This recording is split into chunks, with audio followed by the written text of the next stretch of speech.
ऐतिहासिक काल के अध्ययन के कितने स्रोत? 3 स्रोत है। कौन कौन? पुरातात्विक स्रोत, विदेशी यात्री, साहित्य। साहित्य में कितने हैं? 2 प्रकार का, धार्मिक साहित्य और गैर धार्मिक साहित्य। और धार्मिक साहित्य भी 2 तरह का, ब्राह्मण, हाँ ब्राह्मण ग्रंथ और गैर ब्राह्मण ग्रंथ। इसमें देखिए पुरातात्विक में पढ़ चुके थे हम लोग, क्या पढ़ चुके थे पुरातात्विक में? अभिलेख। अभिलेख कितने प्रकार का था? 4। कौन कौन? अभिलेख कौन कौन था? मतलब पुरातात्विक में कौन कौन आता है? 2 आता है। एक आता है अभिलेख, अभिलेख और क्या आता है? सिक्का। क्या आता है? सिक्का। सिक्का तथा अभिलेख। तो अभिलेख कितने प्रकार का था? 4 प्रकार का था। पहला क्या था? शिलालेख।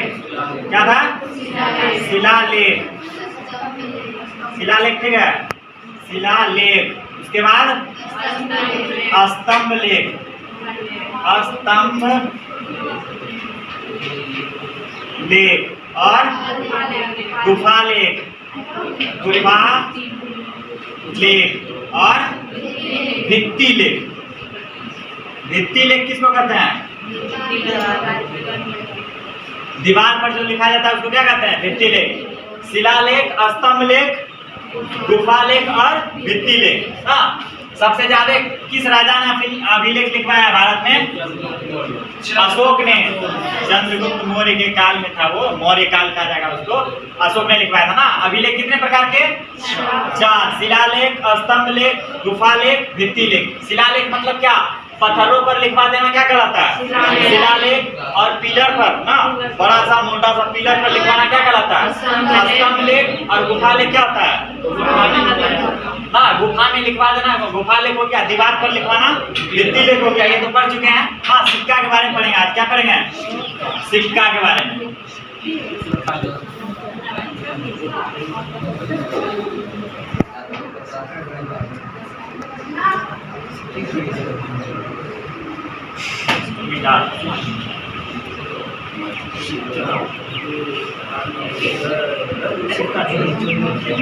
सिक्का। सबसे पहले देखिए कौन सिंधु सभ्यता पढ़े हम लोग। सिंधु सभ्यता में कौन सा सिक्का चलता था? टेराकोटा का। कौन सा? टेराकोटा। सिंधु सभ्यता में कौन सा सिक्का चलता था? टेराकोटा का सिक्का चलता था। कौन सा? टेराकोटा का। सिंधु सभ्यता में कौन सा सिक्का? टेराकोटा का। क्या लिख देते हैं? सिंधु। सिंधु सभ्यता। सभ्यता का मतलब क्या? सभ्यता का मतलब पहले भी पढ़ा चुके हैं। सिंधु सभ्यता ने बताया। सिंधु बताया, सभ्यता नहीं। हाँ, सभ्यता मैं बताया। जब सभ्यता पढ़ाया तब बताया। फिर से बता दीजिए। फिर से बता दें। सभ्यता मतलब क्या हुआ? तो जैसे कि जब व्यक्ति कहाँ रहता है उससे कोई दिक्कत नहीं, वो सब कट जाएगा। उधर से कुछ किया रहा। जब व्यक्ति कहाँ रहता है? जंगलों में रहता था, तो क्या वो सभ्य था?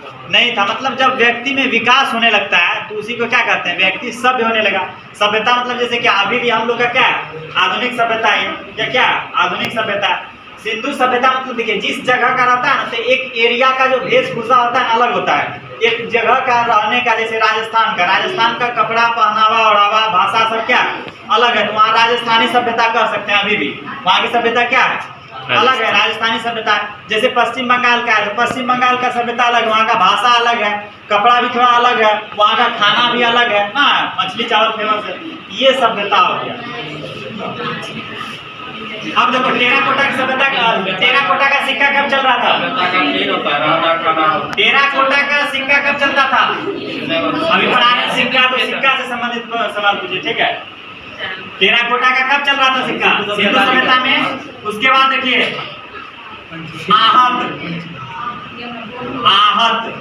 आहत सिक्का मौर्य काल में चलता था। कब? मौर्य काल में। आहत, इसी का दूसरा नाम था पंचमार्क। पंचमार्क, याद ध्यान दीजिए, पंचमार्क। और इसी को कहा जाता था पर्ण। देखिए ये तीनों तरह का सिक्का कहाँ चलता था? आहट सिक्का जो था किसके शासनकाल में चलता था? चंद्रगुप्त मौर्य के शासनकाल में चलता था। अशोक के शासनकाल में, मौर्य काल का। ये कब का सिक्का है? मौर्य काल का। कब का? मौर्य काल का। मौर्य काल में कौन सा सिक्का चलता था? आहत सिक्का ना। आहत, पंचमार्क, पर्ण। आहत मतलब इसको जो पीट पीट के बनाया जाता था आघात करके ना, और पांच धातुओं से इसको बनाया गया था। कितना? 5 धातुओं से। पहला सबसे पहला ये धातु का सिक्का था। ये सबसे पहला धातु का सिक्का था। आहत सिक्का सबसे पहला धातु का सिक्का था, जो कि किस काल में चलता था? मौर्य काल में। अच्छा, सिंधु सभ्यता के बाद कौन सा काल आया? वैदिक काल आया। अभी नहीं पढ़ाएंगे। सिंधु सभ्यता के बाद कौन आया? वैदिक काल ना। वैदिक काल तो ग्रामीण सभ्यता था। टेराकोटा जो सिक्का था क्या चीज से बना हुआ? मिट्टी का था। टेराकोटा सिक्का किसका बना हुआ था? मिट्टी का सिक्का था। इसका मतलब सिंधु सभ्यता में किस चीज का सिक्का चलता था? मिट्टी का सिक्का चलता था। किसका? मिट्टी का सिक्का चलता था। धातु का सिक्का सबसे पहले कब चालू हुआ? मौर्य काल में। जिस सिक्का का नाम क्या था? आहत। और 5 धातुओं से मिलकर बना था, इसलिए इसे पंचमार्क भी कहा जाता था। क्या कहा जाता था? पंचमार्क। उसके बाद पर्ण, यही इसी का तीनों का नाम एक ही हो गया। आहत, पंचमार्क या पर्ण सिक्का किस काल में चलता था? मौर्य काल में।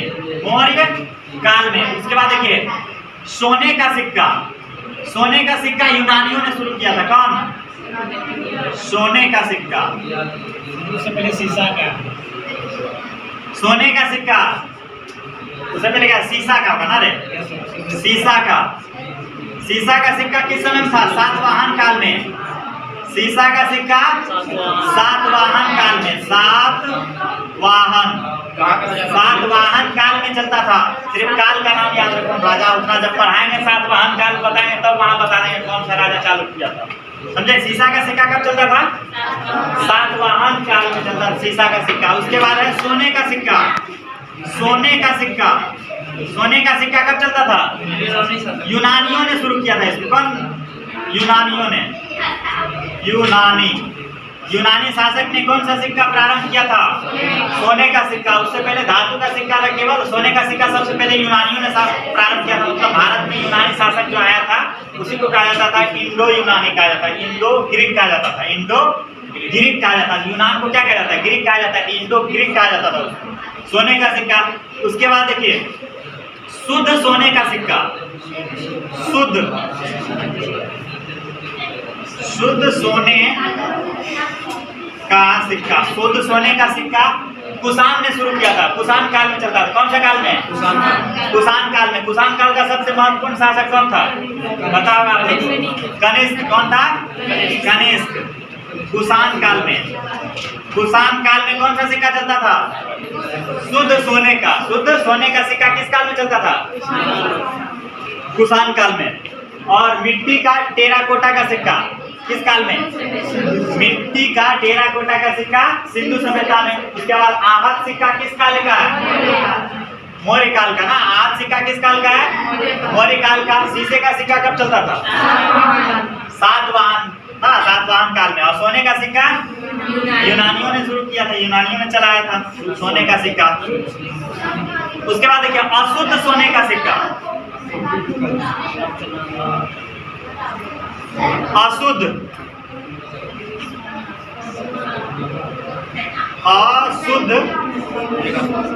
सोने का सिक्का। अशुद्ध सोने का सिक्का ये गुप्त काल में शुरू हुआ था। कब? गुप्त काल में अशुद्ध सोने का सिक्का। और सर्वाधिक मतलब सर्वाधिक सोने का सिक्का किस काल में चला था? गुप्त काल में ही था। किस काल में? गुप्त काल में।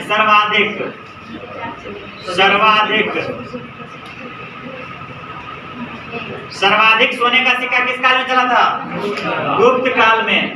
सोने का सिक्का सर्वाधिक सोने का सिक्का गुप्त काल में। और था चांदी का सिक्का। किसका? चांदी का सिक्का भी किस काल में चालू हुआ था? नहीं, गुप्त काल में। गुप्त काल में चांदी का या और एक सिक्का था मयूर शैली का सिक्का। मयूर शैली का सिक्का मतलब उसमें मोर का तस्वीर वगैरह क्या होता था? बना होता था। मयूर शैली का सिक्का किस काल में शुरू हुआ था? गुप्त काल में। किस काल में? गुप्त काल में। मयूर शैली का सिक्का किस काल में? गुप्त काल में।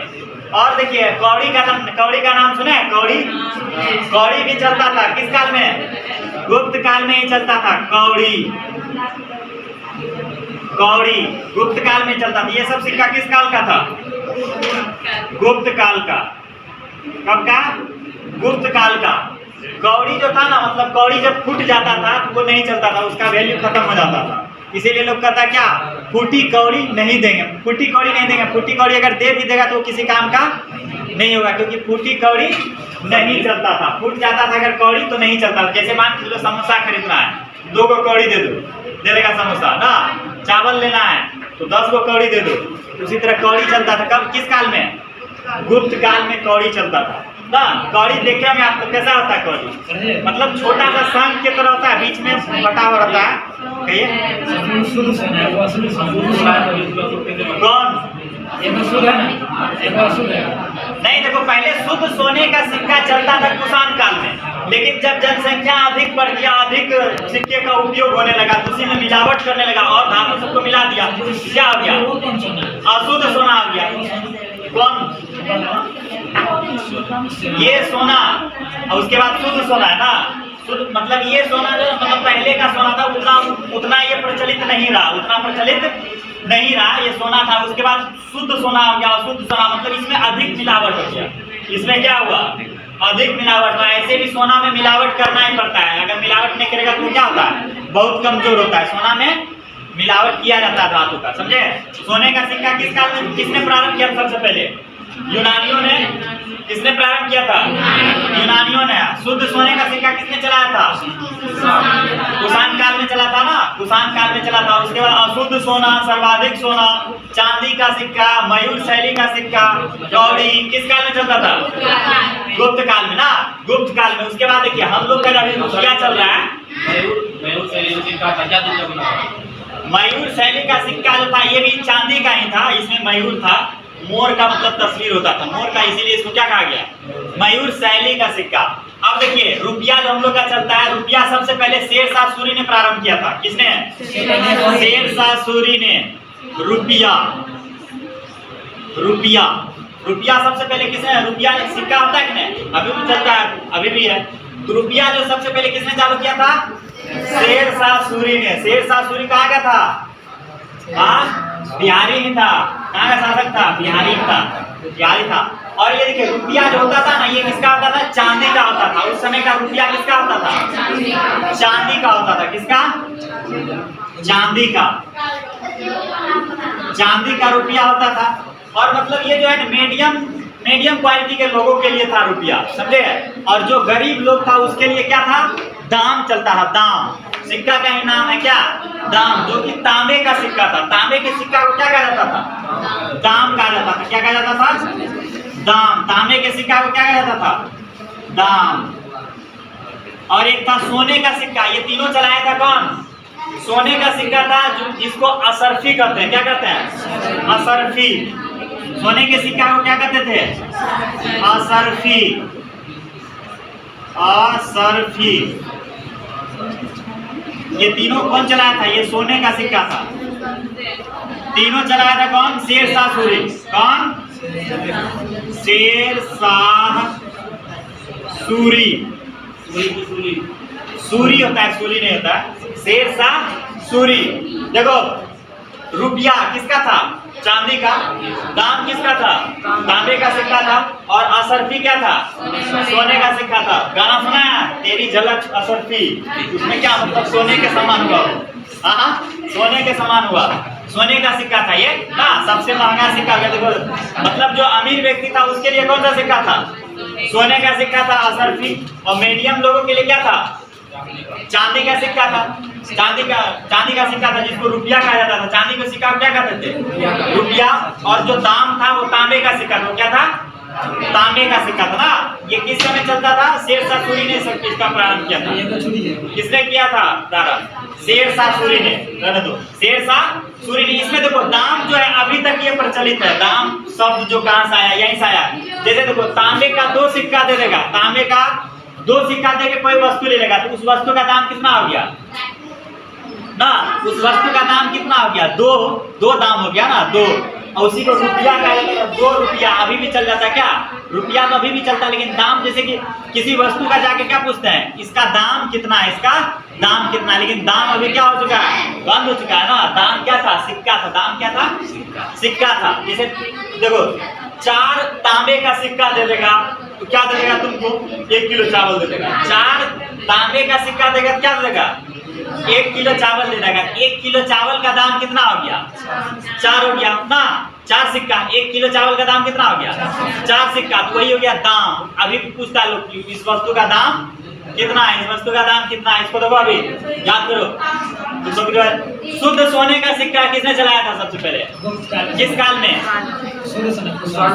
शुद्ध सोने का सिक्का पुरान काल में ना। सोने का सिक्का सबसे पहले यूनानियों ने ना। मिट्टी का टेराकोटा का सिक्का सिंधु सभ्यता में चलता था ना। मिट्टी का टेराकोटा का आहत सिक्का मौर्य काल, आज सिक्का मौर्य काल। कौड़ी कब चलता था? कौड़ी गुप्त काल में। कौड़ी कब चलता था? गुप्त काल में। मयूर शैली का सिक्का गुप्त काल में। मयूर शैली का सिक्का गुप्त काल में। उसके बाद चांदी का सिक्का। चांदी का सिक्का सबसे पहले यहाँ चलाया गया था गुप्त काल में। ये तो यहाँ चांदी का ये बना था जिसको रुपया कहा जाता था ना। ये चांदी का सिक्का था। सर्वाधिक सोने का सिक्का किस काल में चला था? गुप्त काल में। सर्वाधिक सोने का सिक्का किस काल में? गुप्त काल में। अशुद्ध सोने का सिक्का गुप्त काल में ना। रुपया किसने चालू किया था सबसे पहले? शेरशाह सूरी ने। समझिए जो एक बिहारी था और भारत की जो मुद्रा है वो चालू किया था। अभी भारत की मुद्रा क्या है?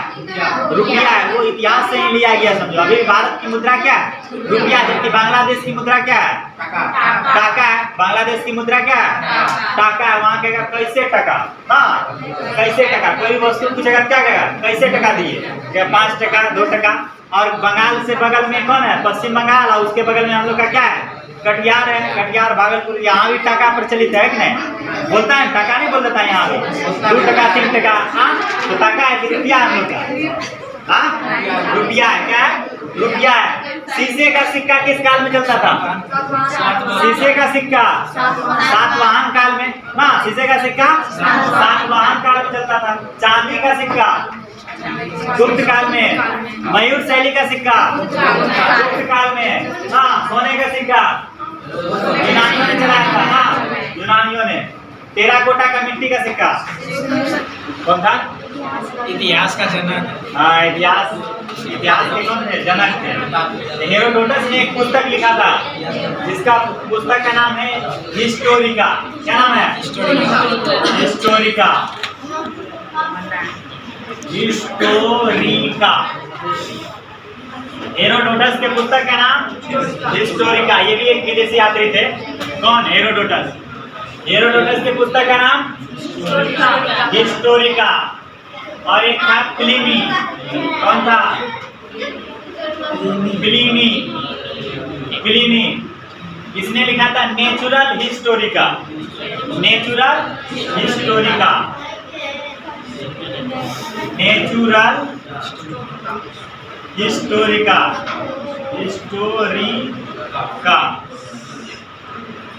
नेचुरल हिस्टोरिका किसने लिखा है? नेचुरल हिस्टोरिका किसका पुस्तक है? प्लिनी का। किसका?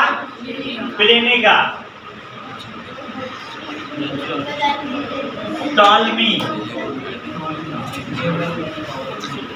टॉलमी लिखा था जियोग्राफिका।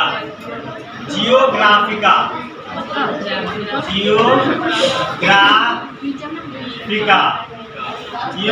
किसने लिखा था? टॉलमी ने लिखा था। ये सब क्या है? विदेशी यात्री है। हाँ विदेशी यात्री है जिसके की पुस्तक से भारतीय इतिहास की जानकारी मिलती है ना। जिसके यात्रा वृत्तांत जो पुस्तक था उससे क्या मिलता है? भारतीय इतिहास की जानकारी मिलती है। हेरोडोटस का कौन? हिस्टोरिका। प्लिनी का नेचुरल हिस्टोरिका। और टॉलमी का ज्योग्राफिका ना।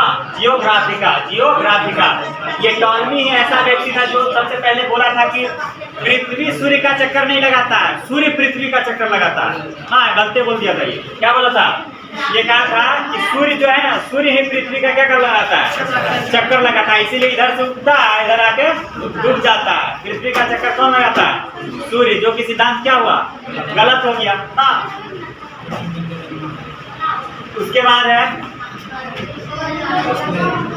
मेगास्थनीज ना। मेगास्थनीज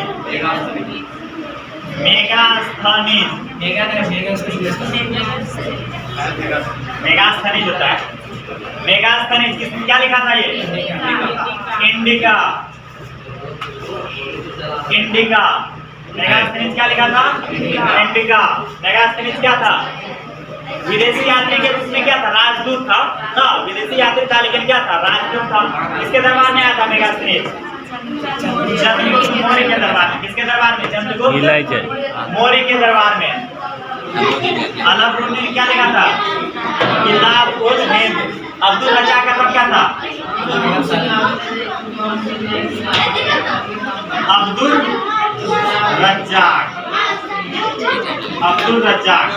किसी ने अगर कह दीजिएगा अब्दुल रज्जाक तो पाकिस्तान का क्रिकेटर है अब्दुल रज्जाक ना। अब्दुल या अब्दुल हो गया तो वो हो गया विदेशी आदमी ना। अब्दुल रज्जाक का पुस्तक का नाम क्या था? मतलाए सादेन। मतलब सादेन दोनों है सब। मतलब सादेन मतलाए ये सादेन। तो हेरोडोटस क्या लिखा था? हेरोडोटस क्या लिखा था? हिस्टोरिका। नेचुरल हिस्टोरिका किसका था? किसका? प्लिनी का ना। प्लिनी का। और जियोग्राफिका किसने लिखा था? टॉलमी ना। जियोग्राफिका टॉलमी। इंडिका मेगास्थनीज। अब्दुल रज्जाक क्या लिखा था? क्या? अब्दुल रज्जाक मतलाए सादेन। अब्दुल रज्जाक मतलाए सादेन। और ये किताब उल हिंद अलाउद्दीन। किताब उल हिंद अलाउद्दीन। हाँ, ये चीन के 4 यात्री थे। चाइना के 4 विदेशी यात्री थे। चाइना से सबसे पहले कौन आया था? फाइयान आया था। फाइयान कहाँ का था? चीन का यात्री था। सबसे पहले फाइयान आया था। और देखिए इसके पुस्तक का नाम क्या था? हो क्यू की। क्या था? हो क्यू की किसका पुस्तक? फाइयान का। हो क्यू की किसका? फाइयान का। अभी लिख दिया बात लिखने के समय देगा क्या? बोर्ड ले भाग जाएगा। फाइयान का पुस्तक क्या है? हो क्यू की। उसके बाद देखो संयुगन। फाइयान के बाद कौन आया था? संयुगन। ये जो ये कोई पुस्तक नहीं लिखा था। ये जो था ना बौद्ध धर्म के पुस्तक को यहीं से लेके गया था। कहाँ से? भारत से। बौद्ध धर्म के पुस्तक को यहीं से लेके गया था। कौन? संयुगन। कौन? संयुगन। उसके बाद हुएनसांग। उसके बाद कौन आया था? हुएनसांग लिखा था सी यू की। कौन पुस्तक लिखा था? सी यू की। हुएनसांग क्या लिखा था? सी यू की। उसके बाद था आपका ये इत्सिंग। कौन?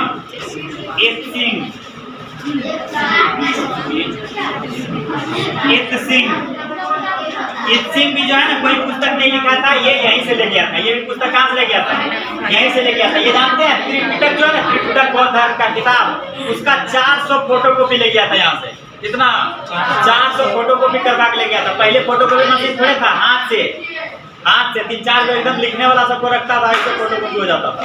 फोटोकॉपी करवाना बैठ के एकदम छापते रहेगा ना, छाप देगा पूरा। तो वो क्या आ गया? वही फोटोकॉपी। पहले फोटोकॉपी मशीन नहीं था। ये जो है ना संयुगन और इत्सिंग, ये दोनों कोई पुस्तक नहीं लिखा है। ये पुस्तक यहीं से ले गया है। कहाँ से? भारत से। बौद्ध धर्म का पुस्तक यहीं से ले गया। फाइयान का कौन सा पुस्तक था? हो क्यू की। और हुएनसांग का सी यू की। ये चारों चीनी यात्री था। क्या था? इसमें देखिए सीरियली इसका याद रखिएगा। चीन से जो सबसे पहले कौन सा यात्री आया था? फाइयान आया था। उसके बाद संयुगन आया। उसके बाद हुएनसांग आया। कौन? हुएनसांग। उसके बाद इत्सिंग। उसके बाद कौन आया? इत्सिंग। इससे क्या होगा? इंड। सबसे लास्ट में कौन आया था? इत्सिंग। इसमें सबसे ज्यादा विद्वान था हुएनसांग बहुत बड़ा विद्वान था। ये जो है ना भारत का क्या, हमारे बिहार का जो नालंदा विश्वविद्यालय, वहां पर जाके ये क्या किया था? पढ़ा और उसके बाद इतना पढ़ लिया, विद्वान हो गया कि पढ़ाने भी लगा ना। तो हुएनसांग जो है नालंदा में क्या किया था? अध्ययन भी किया था और अध्यापक का भी काम किया था, मतलब पढ़ा था भी और पढ़ाया भी था ना, पढ़ाया भी था। इसलिए हुएन सांग को नीति निदेशक कहा जाता है और इसका यात्रियों का राजकुमार कहा जाता है। हुएन सांग को ये क्या कहा जाता है? यात्रियों का राजकुमार, पढ़े ना? हाँ, हुएन सांग को यात्रियों का राजकुमार कहा जाता है। अच्छा बताइए, हिस्टोरिका किसने लिखा था? Historica natural history, Historica natural Historica. Pliny ना जियोग्राफिका, टॉलमी जियोग्राफिका किसने लिखा था? टॉलमी लिखा था। किताब उल हिंद अल-बरूनी, किताब उल हिंद अल-बरूनी। सीयूकी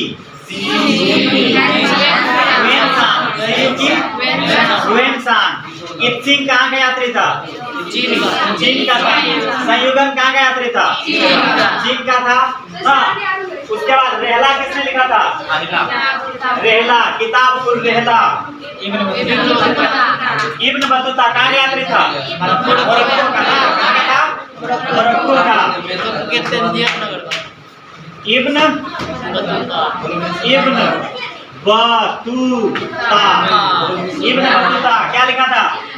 रेहला, किताब उल रेहला कहते हैं ना, या रेहला भी कर सकते हैं शॉर्ट में। रेहला, रेहला, किताब उल रेहला कहिए या रेहला कहिए। तो किसने लिखा था? Ibn Battuta. ये कहाँ का यात्री था? मोरक्को का। इसके बारे में पूछ देता है, मोरक्को का यात्री था। कहाँ का था? Morocco, Morocco.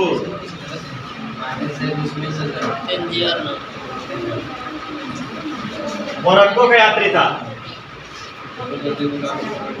हो क्यों की किसका किताब है? किसका रचना है? हो क्यों की फाइयान, हो क्यों की फाइयान। सिंधु सभ्यता में कौन सा सिक्का चलता था? टेराकोटा, मिट्टी का सिक्का चलता था, जो कि मिट्टी का होता था, टेराकोटा ना। गुप्त काल में सबसे अधिक कौन सा सिक्का चला था? सोने का सिक्का चला। सर्वाधिक सोने का सिक्का गुप्त काल में। कौड़ी किस काल में? गुप्त काल में। कौड़ी गुप्त काल में। शीशे का सिक्का किस काल में? सातवाहन काल में। शीशे का सिक्का सातवाहन काल में। जियोग्राफिका किसने लिखा है? टॉलमी। जियोग्राफिका किसने लिखा है? टॉलमी। इंडिका किसका पुस्तक है? मेगास्थनीज का, मेगास्थनीज का ना, मेगास्थनीज का। आहत सिक्का, आहत सिक्का किस काल का? खोज रहा किधर लिखा? हाँ, मौर्य काल का। किस काल का? मौर्य काल का आहत सिक्का। दाम, ने चालू किया था। दाम, दाम किसका सिक्का होता था? तांबे का सिक्का था। हाँ, दाम। रुपया चांदी का, रुपया चांदी का होता था। दाम तांबा का बोल रखिए, रुपया चांदी का, वही तो बोले। वर्ण सिक्का, वर्ण मौर्य काल का। वर्ण सिक्का मौर्य काल का। यूनानियों द्वारा कौन सा सिक्का चलाया गया था? सोना का सिक्का। शुद्ध सोना का काल में, अशुद्ध सोना गुप्त काल में। टेराकोटा सिंधु सभ्यता, टेराकोटा सिंधु सभ्यता। हाँ, अब्दुल रज़ाक कौन सा पुस्तक लिखा था? मतलाए सादेन, मतलाए सादेन, मतलाए सादेन। कहीं साहिल में मिल जाता है इसका। उसके बाद Pliny natural Historica, Historica natural Historica. याद हो गया? हाँ, याद हो गया? अब देखिए, ये धार्मिक में क्या था? ब्राह्मण और गैर ब्राह्मण। गैर ब्राह्मण में कौन कौन सा धर्म आता है? जैन धर्म और बौद्ध धर्म। जैन धर्म और बौद्ध धर्म। पहले जैन धर्म के बारे में पढ़ लेते हैं।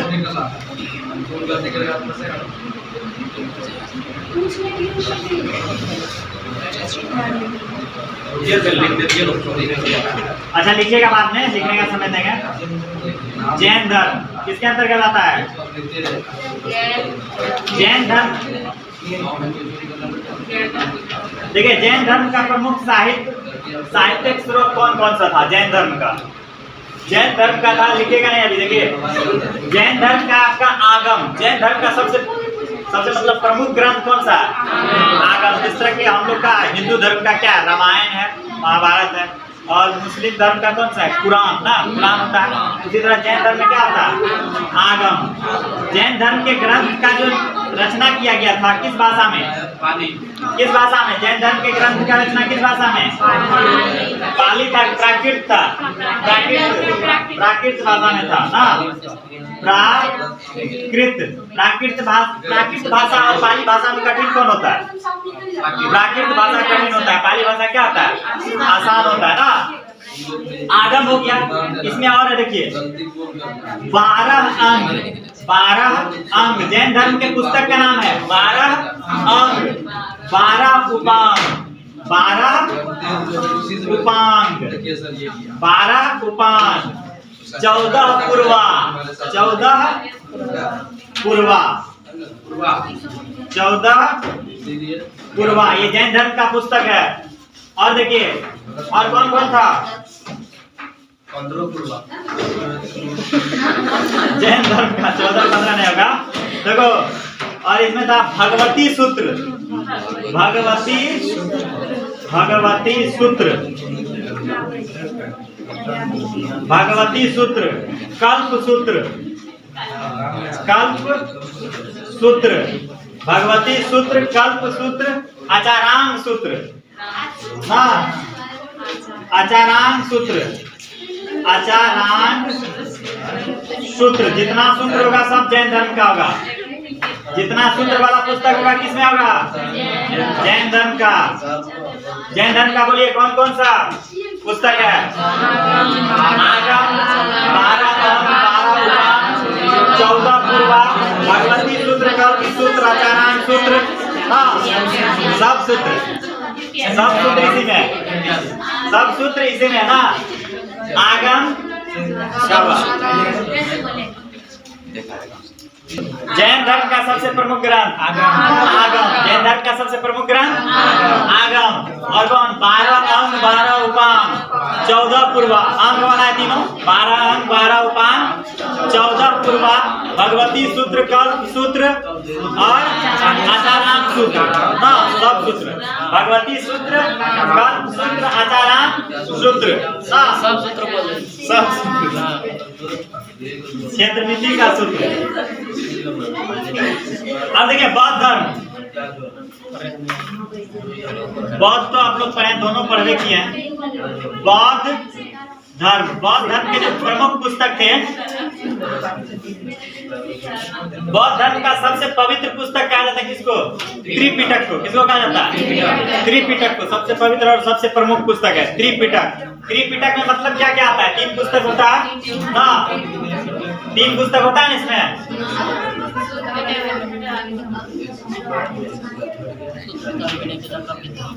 विनय पिटक, विनय पिटक, विनय पिटक, सुत्त पिटक, सुत्त पिटक, पिटक लगा दीजिएगा, सुत्त पिटक ना। उसके बाद अभिधम पिटक, अभिधम पिटक। तीनों का अगर मिला देंगे, तीनों को मिला देंगे क्या कहा जाएगा? त्रिपिटक, त्रिपिटक। तीनों को मिला देंगे तो त्रिपिटक। विनय पिटक, सुत्त पिटक, अभिधम पिटक, तीनों को मिलाएंगे तो हाँ त्रिपिटक ना।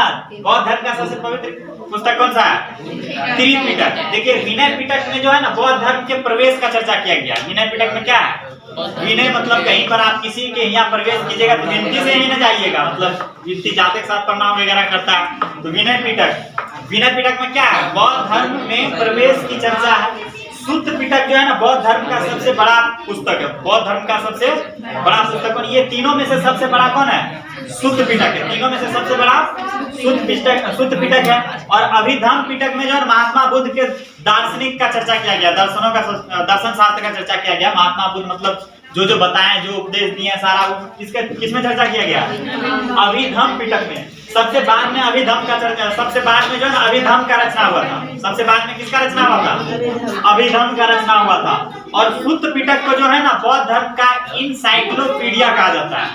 सुत्त पिटक को बौद्ध धर्म का इनसाइक्लोपीडिया कहा जाता है। इनसाइक्लोपीडिया का मतलब क्या हुआ?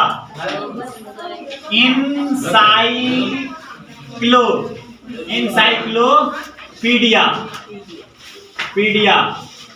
इंसाइक्लोपीडिया का नाम सुने कभी? इंसाइक्लोपीडिया का मतलब होता है डिक्शनरी की तरह होता है। किसके तरह होता है? डिक्शनरी की तरह होता है। सीबीएसई वाला सब जो पढ़ता है ना, वो सबका किताब रहता है। मतलब वो किताब ऐसा कि कोई भी वर्ड अगर जिस वर्ड के बारे में समझ में नहीं आ रहा है ना, उस वर्ड को जाके वो खोज लेगा अक्षर के अनुसार, और वहां पर उस वर्ड का अर्थ दिया हुआ रहता है, परिभाषा वगैरह, विशेषता, महत्व सब चीज दिया रहता है। जैसे कि मान लो केमिस्ट्री का इंसाइक्लोपीडिया होगा, केमिस्ट्री का बुक का इंसाइक्लोपीडिया होगा। केमिस्ट्री को वो मान के चलो क्या ऑक्सीजन के बारे में नहीं जानता है, ऑक्सीजन के बारे में कुछ नहीं जानता है, वो कौन वाला अक्षर में जाएगा? वो वाला अक्षर में जाएगा, वो वाला अक्षर में जाके खोजेगा ऑक्सीजन को ना। ऑक्सीजन के बारे में वहां दिया रहेगा पूरा कि ऑक्सीजन क्या है, एक गैस है और धातु है, पूरा ऑक्सीजन। ऑक्सीजन का सूत्र क्या होता है? O2 होता है, वो होता है, वो होता है, वो ऑक्सीजन का क्या होता है? वो होता है। मतलब इसके बारे में पूरा चर्चा दिया रहता है वो, लेकिन उसमें सिर्फ क्या रहता है? वर्ड रहता है, पूरा वर्ड वाइज दिया हुआ रहता है, वो भी मतलब अक्षर के अनुसार, अक्षर के अनुसार। तो बौद्ध धर्म का पूरा एकदम सब जानकारी कहाँ पर है? इसमें सुत्त पिटक में, इसीलिए इसको सबसे बड़ा कहा जाता है। बौद्ध धर्म का इंसाइक्लोपीडिया कौन है? सुत्त पिटक। बौद्ध धर्म का इंसाइक्लोपीडिया सुत्त पिटक। और देखिए अंगुत्तर निकाय, अंगुत्तर निकाय से भी क्या बौद्ध धर्म का जानकारी मिलता है? किससे? अंगुत्तर निकाय।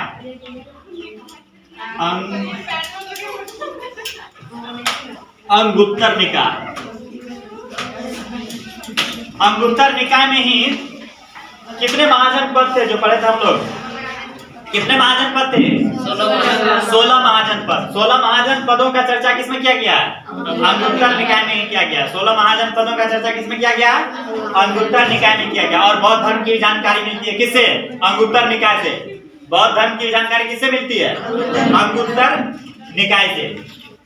और एक ललित विस्तार बौद्ध धर्म का ही पुस्तक है। कौन है? ललित विस्तार। ललित विस्तार, ललित विस्तार मतलब देखिए ललित विस्तार में बौद्ध धर्म की पूरी जीवनी दिया हुआ। महात्मा बुद्ध का पूरा जीवनी किसमें है? ललित विस्तार में। महात्मा बुद्ध का पूरा जीवनी किसमें है? ललित विस्तार में ना। और 16 महाजन पदों की चर्चा किसमें है? अंगुत्तर निकाय में। किसमें है? अंगुत्तर निकाय में ना, अंगुत्तर निकाय में है। बौद्ध धर्म का जो प्रवेश की चर्चा किसमें है? विनय पिटक में। सुत्त पिटक सबसे बड़ा हो गया, उसके बाद सबसे बाद किसका रचना हुआ था? अभिधान पिटक। दोनों को मिला देंगे क्या हो जाएगा? त्रिपिटक। बौद्ध धर्म का जो पुस्तकों का रचना हुआ है इसमें किस भाषा में? पाली भाषा में। किसमें? पाली भाषा में। किसमें हुआ है? पाली भाषा में। याद हो गया सब? पूछे? अच्छा बताइए, दोनों का जो है तुलना करके पूछेंगे कौन सा किसका है। अच्छा बताइए 12 अंक किस धर्म का पुस्तक है? जैन धर्म का। विनय पिटक बौद्ध धर्म का। 14 पूर्वा आगम जैन धर्म का। एक बौद्ध एक जैन। आगम किसका है? जैन धर्म का। ललित विस्तार बौद्ध धर्म का। ललित विस्तार बौद्ध धर्म का ना। और कल्पसूत्र किसका? जैन धर्म का। कल्पसूत्र जैन धर्म का। भगवती सूत्र जैन धर्म। सुत्त पिटक बौद्ध धर्म। विनय पिटक। और बताइए अंगुत्तर निकाय। 16 महाजन पदों की चर्चा किस पुस्तक में है? 16 महाजन पुस्तक का नाम अंगुत्तर निकाय। 16 महाजन पदों की चर्चा किसमें है? अंगुत्तर निकाय में है। महात्मा बुद्ध की जीवनी किसमें है? ललित विस्तार में ना। ललित विस्तार में ना। ललित विस्तार में ये सब हो गया इसका। और बताइए फो क्यू की किसकी रचना है? फाइयान। फो क्यू की किसकी? फाइयान की। वेनसान का। वेनसान का। शी यू की। वेनसान का। अब्दुल रज्जाक। मतलाए सादेन। किताब ul Hind. Alberuni. Kitab ul Hind Alberuni. Historica Herodotus. Historica Herodotus. और कौन यात्री सबसे पहले कौन सा यात्री आया था चीन से? हाईयान आया था। नालंदा में किसने पढ़ा और पढ़ाया? ह्वेनसांग। किसने? ह्वेनसांग। सिंधु सभ्यता में कौन सा सिक्का चलता था? सिंधु सभ्यता का टेराकोटा, जो कि मिट्टी का बना हुआ था ना। टेराकोटा मिट्टी का। बूटी कौड़ी नहीं चलेगा गुप्त काल में ना। बूटी कौड़ी गुप्त काल में। और नेचुरल हिस्टोरिका कौन? प्लिनी। शेरशाह सूरी ने चालू किया था। असरफी सोने का सिक्का था, शेरशाह सूरी ने चालू किया था ना। सब याद हो गया लगभग। शीशा का सिक्का सातवाहन काल में। मुझे शीशा का सिक्का कितना कठिन होता होगा ना। थोड़ा सा गिर उड़ गया, बस गया, पैसा खत्म। गिर जाएगा, टूट जाएगा, तुरंत ना टूट जाएगा। हालांकि मजबूत होता होगा सिक्का। शीशा पतला शीशा नहीं होता होगा पूरा ना कि टूट जाएगा तुरंत। 14 पूर्वा किस धर्म का ग्रंथ? जैन धर्म का। 12 अंक त्रिपिटक, अंगुत्तर निकाय, बौद्ध धर्म। बौद्ध धर्म के जो बौद्ध धर्म में जो ग्रंथों की रचना हुई किस भाषा में? पाली में। इसमें प्राकृत भाषा में। किसमें? प्राकृत भाषा में। स्क्रीनशॉट जिसको लेना ले लीजिए।